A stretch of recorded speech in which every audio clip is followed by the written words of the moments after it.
Hello बच्चों, आज की इस वीडियो में आपका स्वागत है। तो बच्चों, आज की इस वीडियो के माध्यम से हम अध्ययन करेंगे कक्षा 10वीं गृह विज्ञान के कुछ महत्वपूर्ण बहुविकल्पी प्रश्न को। ठीक है, जो आपको बोर्ड पेपर के लिए काफ़ी हेल्पफुल होने वाले हैं।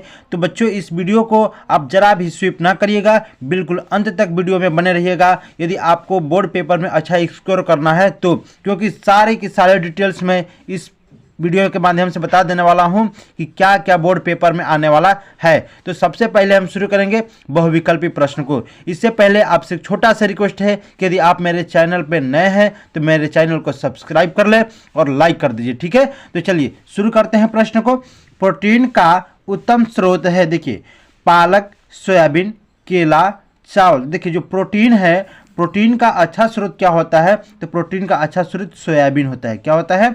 सोयाबीन प्रोटीन का अच्छा स्रोत है। ठीक है, पूर्ण तरल आहार है, पतली दाल, साबुदाना खीर, आधा उबला अंडा, जौ का पानी। देखिए, पूर्ण तरल आहार जो होता है वो पतली दाल होती है। क्या होती है? पतली दाल।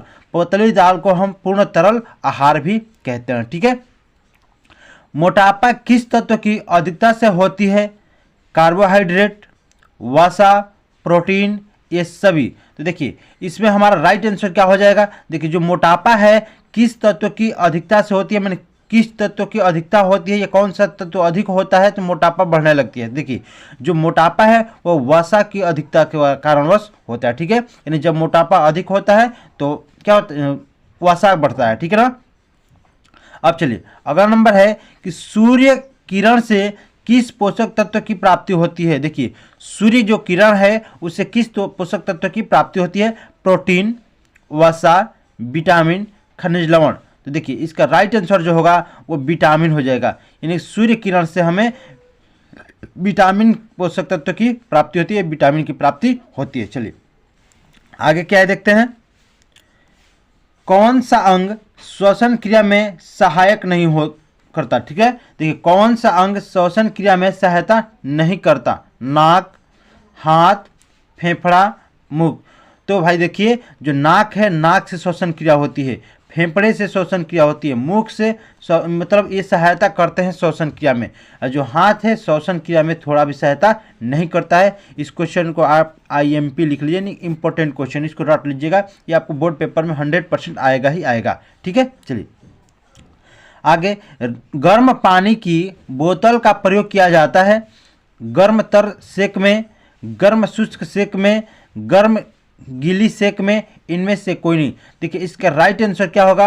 आप लोग बताइए कमेंट में, इसका राइट आंसर क्या होगा। चलिए, तो जो इसका राइट आंसर होगा गर्म शुष्क सेक हो जाएगा। क्या होगा? गर्म शुष्क सेक इसका राइट आंसर हो जाएगा। ठीक है, चलिए, गर्म सेक किन अवस्थाओं में दी जाती है? देखिए, तीव्र ज्वर में, तीव्र दर्द में, स्पंज करते समय, इनमें से कोई नहीं। तो देखिए, जो गर्म सेक है वो तीव्र दर्द में किया जाता है। ठीक है, ये बहुत तेज दर्द हो तो हम गर्म सेक करते हैं। ठीक है, चलिए, इसका राइट आंसर बी नंबर हो जाएगा। आगे है कि अचल संधि कहाँ पाई जाती है? खोपड़ी, घुटना, कलाई, कोहनी। तो देखिए, जो अचल संधि है वो कहाँ पाई जाती है? तो खोपड़ी में पाई जाती है। अचल संधि कहाँ पाई जाती है? खोपड़ी में पाई जाती है। ठीक है, चलिए इसके आगे। मांसपेशियों की मजबूती किस तत्व के कारण होती है? लौह तत्व, प्रोटीन, कैल्शियम, सोडियम। देखिए, जो मांसपेशियां है, मांसपेशियों की मजबूती कैल्शियम के कारण होती है। ठीक है, कैल्शियम के कारण मांसपेशियों की मजबूती होती है। ठीक है, अब चलिए, इसका राइट आंसर हो जाएगा C नंबर। चलिए, मानव चेहरे में कुल कितनी हड्डियां पाई जाती है? देखिए, मानव चेहरे में कुल कितनी हड्डियां पाई जाती है? 24, 12, 14, 8। देखिए, जो मानव चेहरा है उसमें कुल 14 हड्डियां पाई जाती है। कितनी? 14 हड्डियां पाई जाती है। इसका राइट आंसर हो जाएगा C नंबर। ठीक है, इसका राइट आंसर C नंबर हो जाएगा। आगे,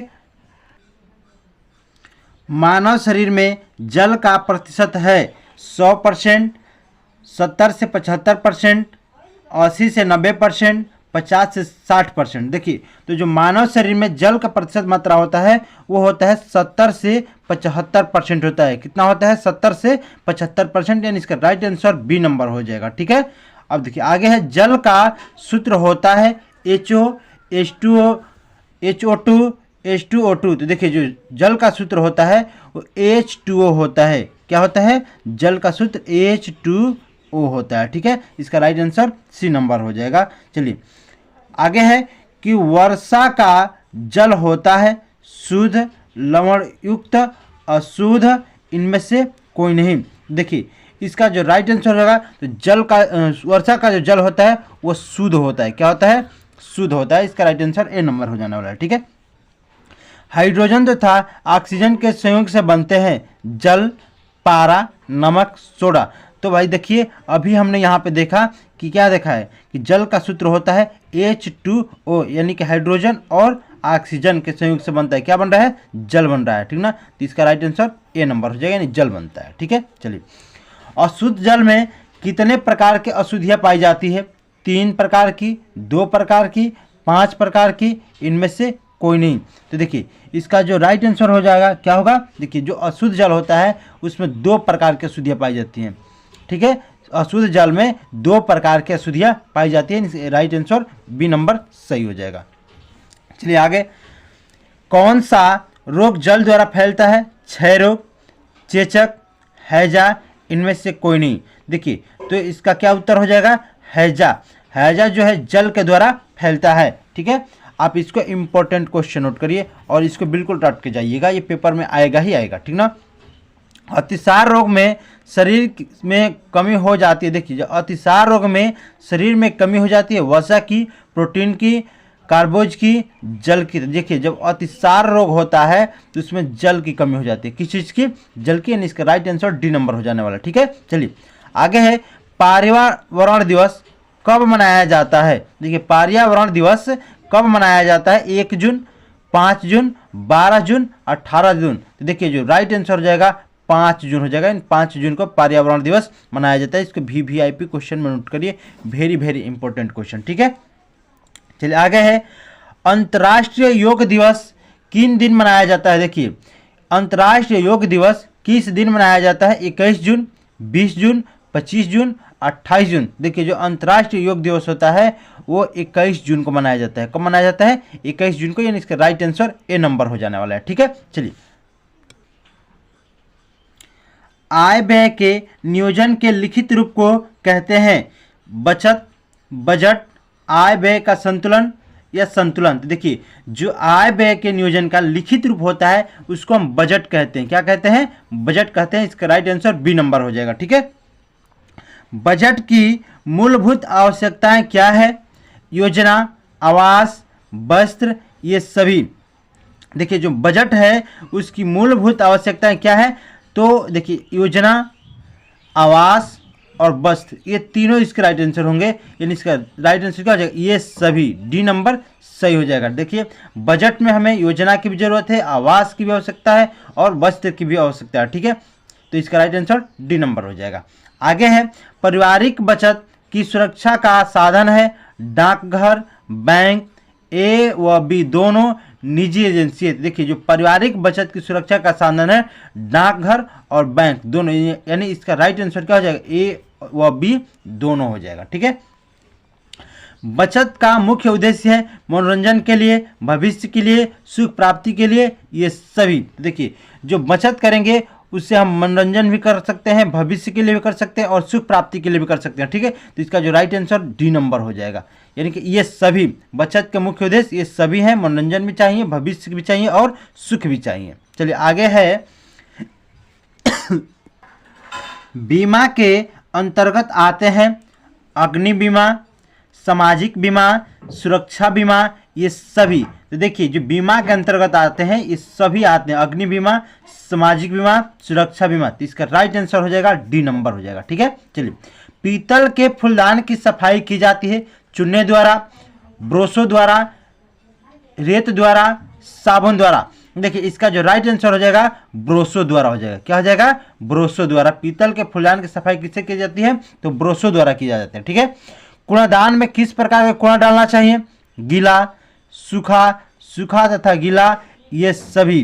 तो देखिए जो हमारा राइट आंसर हो जाएगा देखिए कूड़ेदान में हमें किस प्रकार का कूड़ा डालना चाहिए, तो कूड़ेदान में हमें हर प्रकार का कूड़ा डालना चाहिए, गीला हो सूखा तथा गीला हो, ये सब इसका राइट आंसर डी नंबर हो जाएगा। ठीक है, बट देखिए गीला कूड़ा के लिए अलग कूड़ादान होता है, सूखा कूड़ा के लिए अलग कूड़ेदान होता है। ठीक है, और सूखा तथा गीला के लिए अलग कूड़ेदान होता है। अब हमें पहचान करना है तो कौन सा कूड़ा किस कूड़ेदान में डालें। ठीक है, गीला कूड़ा है तो किस में डालेंगे, सूखा कूड़ा है तो किस में डालेंगे, सूखा तथा गीला है तो किस में डालेंगे। ठीक ना, तो चलिए आगे है, सुलभ शौचालय कहाँ बनाए जाते हैं। देखिए सुलभ शौचालय कहाँ बनाए जाते हैं, घरों में, सार्वजनिक स्थानों पे, होटलों में, कहीं भी नहीं। देखिए तो भाई इसका राइट आंसर क्या हो जाएगा, देखिए सार्वजनिक स्थानों पे। ठीक है, सुलभ शौचालय सार्वजनिक स्थानों पे बनाए जाते हैं। ठीक है, चलिए गृह सज्जा का आवश्यक तत्व है।